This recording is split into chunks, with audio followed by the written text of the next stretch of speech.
Hey, Kevin, having a yard sale? Yeah, it looks like it. The question I get every now and again is, what about jigs?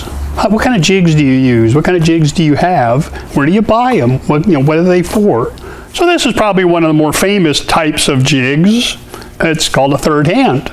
The big thing that this is great for is, well, just like the name implies, it's a third hand. You want to put something in an awkward position, and you got to be able to, get like your TIG torch and get your filler rod and, put your foot on your foot pedal, and you can't hold that piece in place all at the same time. And that's what a jig is really all about. It's just another hand. It's just somebody else to help. And that's what this does, as well as this little guy. And this is another jig from the good folks over at Stronghand. It's got two little magnets here in the base. It's got two more magnets up here on this top. And then it's got these two swivels. And these swivels can actually move back and forth in here a little bit. It's like setting flanges on something.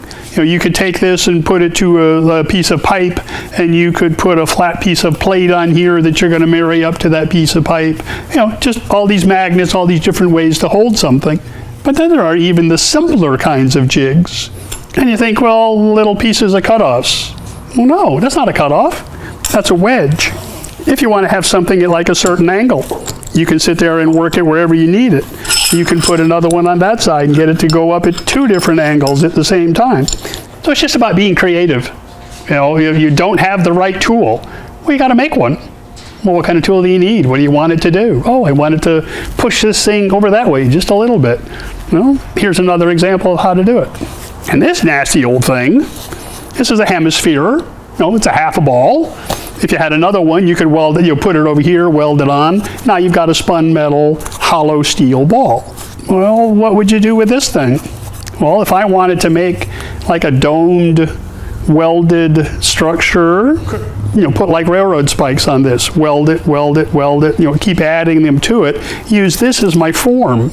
Now I've got that nice dome shape in whatever piece I'm trying to make. And the little tiny pieces here, little solid aluminum billet, round stock from something else I was turning on the lathe. Oh, again, it makes a great little, let's pick up that corner. Oh, look, it's just the right height. It's got a little wobble in it. Well, that's what the wedge is for. You can put the wedge underneath there, and now it doesn't wobble anymore. Same with the 1-inch squares, the little round pipes. Cut them to fit. Tack them in. You want to put something up, you need something to hold it, get you a piece of scrap.